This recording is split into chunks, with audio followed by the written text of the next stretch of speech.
নিঃসন্দেহে আখ চাষ হচ্ছে লাভজনক চাষ। যদি এটি পড়ে যায়, বাঁকা হয়, হেলে যায়, তবে কিন্তু এর মূল্যটা অর্ধেকে চলে আসে। আসসালামু আলাইকুম ওয়া রাহমাতুল্লাহি ওয়া বারাকাতুহু।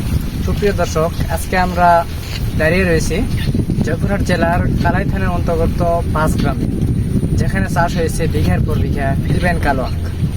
আজকে আপনাদের সামনে আলোচনা করব ফিলিপাইন ব্ল্যাক সুগার কেন বা ফিলিপাইন কালো আখ চাষ করতে গেলে কোন বিষয়টাকে অধিক গুরুত্ব দিতে হবে, কোন বিষয়ের প্রতি গুরুত্ব না দিলে এই আখ চাষে ক্ষতির সম্মুখীন হতে পারে। তো এই বিষয়ে আলোচনা করতে গেলে প্রথমে যে বিষয়টি চলে আসে সেটি হচ্ছে আখটাকে দাঁড় করে রাখা।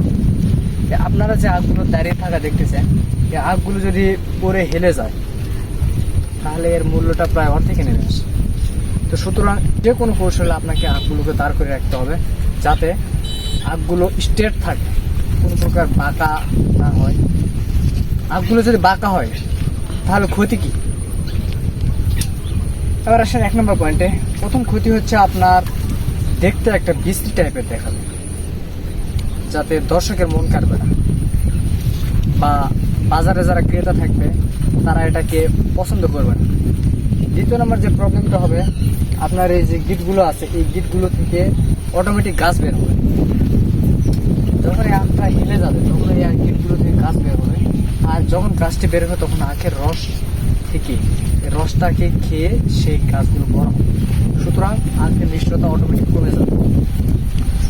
তো যখন এই আখগুলো পড়ে যাবে, হেলে যাবে, পাকা হয়ে যাবে, তখন একটার পর একটা সারি যখন আখের উপর পড়ে যাবে, তখন আপনি আমাদের প্রতিনিয়ত যে কাজটি, আখের পাতা খুলে দেওয়া, এই কাজটি করতে পারবেন না। একটার উপর একটা যখন পড়ে থাকবে তখন আপনি এই কাজগুলো করতে পারবেন না।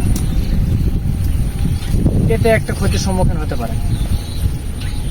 আখগুলো যে ধরনের ক্ষতির সম্মুখীন হতে পারে তার মধ্যে হচ্ছে অতিরিক্ত পাতা থাকার কারণে ভিতরে পোকার বসবাস হতে পারে। এই পোকাগুলো আপনার আখকে এমনভাবে ছিদ্র করবে। আখের ছিদ্রকারী পোকাটা হচ্ছে মাজরা পোকা। আপনি যখন আখের পাতা খুলতে পারবেন না তখন মাজরা পোকাটার আক্রমণ একেবারে বেশি হয়ে যাবে, এতটাই বেশি হয়ে যাবে যে আপনি কোনোভাবে নির্মূল করতে পারবেন না পারবেন কোনো পরিচর্যা করতে, না পারবেন ঔষধ দিতে, না পারবেন পাতা খুলতে। তো সুতরাং আপনাদেরকে অবশ্যই আখ চাষ করতে হলে এই বিষয়টা অত্যন্ত গুরুত্বের সাথে দেখতে হবে। তো আপনাদেরকে আমি দেখাই দেবো এখন যে আমরা কিভাবে আখগুলোকে দাঁড় করে রাখি। প্রায় 17 ফুট লম্বা হয়ে থাকে আমাদের আখগুলো। এই 17 ফুট লম্বা আখকে আমরা যে প্রসেসে, যে কৌশলে দাঁড় করে রাখি, আপনাদেরকে সেই টিপসগুলো বলে দেবো আজকে আপনাদের সাথে শেয়ার করব। তো চলুন শুরু করা যাক। আখগুলোকে দাঁড় করে রাখার জন্য আখ লাগানোর 3 থেকে 4 মাসের মধ্যে, ঠিক যখন এই আখগুলো সবেমাত্র কুশি দিয়ে গোড়ায় মাটি বেঁধে দেবেন, বা গোড়ায় মাটি বেঁধে দেওয়ার পরে আখের গাছগুলো যখন এ বরাবর থাকবে, যে আপনি তার মধ্যে অনায়াসে কাজ করতে পারবেন, এই সময় আপনাকে প্রতিটা লাইনে 10 ফুট অন্তর বা 10 ফুট পর আপনাকে খুঁটি দিতে হবে। ঠিক যেভাবে দেখাচ্ছি সেমভাবে খুঁটি দিতে হবে। একটা খুঁটি থেকে প্রত্যেকটা লাইনে একটা করে খুঁটি দিতে হবে 10 ফুট পর। এভাবে দেওয়ার পরে এই খুঁটিগুলোকে আপনাকে আটকানোর জন্য চারপাশে অতিরিক্ত ছোট ছোট খুঁটি কেটে ঠিক খুঁটি থেকে 1.5 থেকে 2 হাত দূরত্বে এটাকে পুঁতে দিয়ে সেখান থেকে টানা দিতে হবে, যাতে করে কোনোভাবে অপোজিট পাশে যত ভর হোক, ঝড় হোক, বাতাস হোক, হেলে না আসে।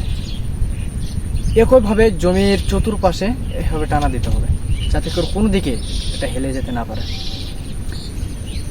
দ্বিতীয় নম্বর কাজ হচ্ছে সুতো টেনে দেওয়া, যে লাইনের দুপাশ দিয়ে সুতো টেনে দেওয়া। আপনারা অনেকেই জানেন না যে সুতোটা কীভাবে টেনে দিতে হয়। সুতোটা টানার কিছু কৌশল রয়েছে, যে কৌশলগুলো অবলম্বন করলে একটা সুতো দিয়ে আপনি 5 থেকে 7 বছর পর্যন্ত আখ চাষ করবেন, অতিরিক্ত কোনো সুতোর খরচ করতে হবে না। তো এই সুতোগুলো কীভাবে গিট দিবেন আমরা আপনাদেরকে দেখাচ্ছি। নিয়ে একটু টানবেন, হালকা করে টানবেন, বাস এভাবে হাত দিয়ে ধরবেন। এই সুতোটা দেখেন ঠিক এইভাবে ধরবেন, এইভাবে নিয়ে দেখেন এভাবে টান দেবেন। এই যে গিটটা উঠলো, এই যে টান দিলে কিন্তু খুলে যাবে, এভাবে দেখেন এই যে খুলে যাবে। এটা এভাবে ধরে জাস্ট এখানে এটা দিয়ে গিট দিবেন, যাতে গিটটা পরে অনায়াসে খোলা যায়। এই যে এই সুতোটা নেবেন, দেখেন এই যে যে সুতোটা দেওয়া আছে টানা, এটার সাথে এভাবে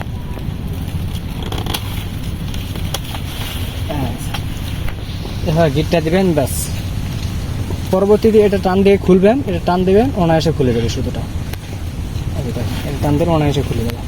আর এই যে সুতোটা থাকলো, এটা এই অবস্থায় থেকে গেল, এটা এভাবে টানবেন, এদিকে যত টানবেন তত টাইট হবে। ঠিক এভাবে পরবর্তীতে পরে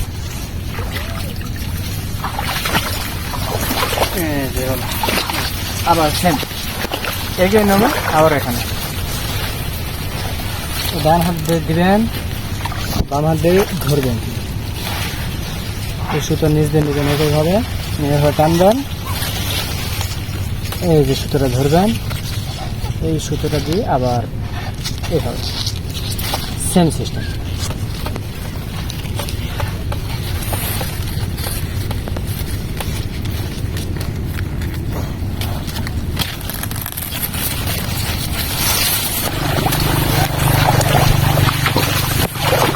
লম্বা দিকে পালা এবার শেষ। এবার আমাদের পালা হচ্ছে চওড়া বা আড়াআড়ি ভাবে আমরা কিভাবে আটকাবো। তো আড়াআড়ি ভাবে আমরা দুই সিস্টেম করে থাকি, একটা বাঁশ দিয়ে করে থাকি আর একটা হচ্ছে সুতো দিয়ে। তবে সুতো দিয়ে আমরা বেশিরভাগ করে থাকি, যদি বাঁশ দিয়ে করতে পারেন তাহলে সেটা আপনার জন্য প্লাস পয়েন্ট, এটা একটা বেটার সিস্টেম হবে, যাতে হেলে দুলে যাওয়ার কোনো সম্ভাবনা থাকে না। তো আপনার যেভাবে করেন ঠিক একই নিয়মে করবেন, একই গিটগুলো দিবেন। আপনাদের লাইনে সুতো দেওয়ার জন্য ফিলিপাইন আখের যে দুপাশে দুটো আমরা সুতো দিয়েছি, একটা একটা করে এভাবে সুতো দেবেন। আর আড়াআড়িভাবে দেওয়ার জন্য দুটি করে সুতো নেবেন এবং সেমভাবে আড়াআড়িভাবে এ টু জেড। আখের জমিটা সাধারণত উত্তর দক্ষিণ লম্বা হয়ে থাকে, তো সুতরাং আড়াআড়ি হচ্ছে পূর্ব পশ্চিম। পূর্ব পাশ থেকে ধরলে পশ্চিম পাশ পর্যন্ত যাবেন এবং পশ্চিম পাশে ধরে পূর্ব পাশ পর্যন্ত, একইভাবে প্রতিটা খুঁটি থেকে খুঁটি টানা দেবেন এমনভাবে যাতে কোনো পাশে হেলে দুলে না যায়।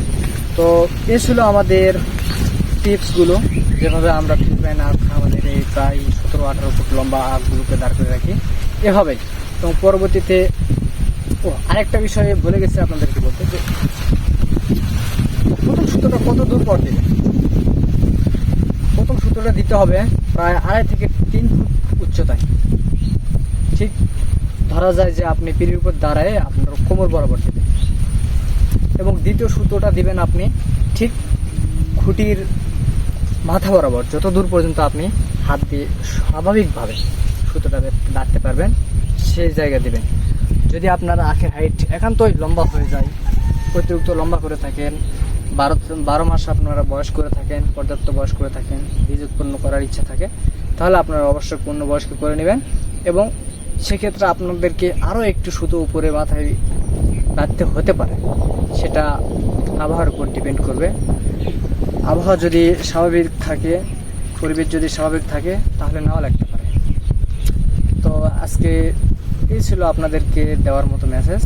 তো আজকে আর ভিডিও লম্বা না করে এ পর্যন্তই। সকলে ভালো থাকবেন, সুস্থ থাকবেন, এবং আগামীতে আপনাদেরকে আমাদের সকল টিপসগুলো আমাদের ফিলিপাইন আখের লাগানো থেকে শুরু করে, চারা লাগানো থেকে শুরু করে সেই হারভেস্ট পর্যন্ত, বাজারজাতকরণ পর্যন্ত আমরা যে প্রসেস অবলম্বন করে থাকি আপনাদের মাঝে যেন ছড়িয়ে দিতে পারি এই মেসেজগুলো, এই আশা ব্যক্ত করে আপনাদের কাছে দোয়া এবং ভালোবাসা চেয়ে নিয়ে আজকের মতো এখানে বিদায় নিচ্ছি। আসসালামু আলাইকুম ওয়া রাহমাতুল্লাহি ওয়া বারাকাতুহু।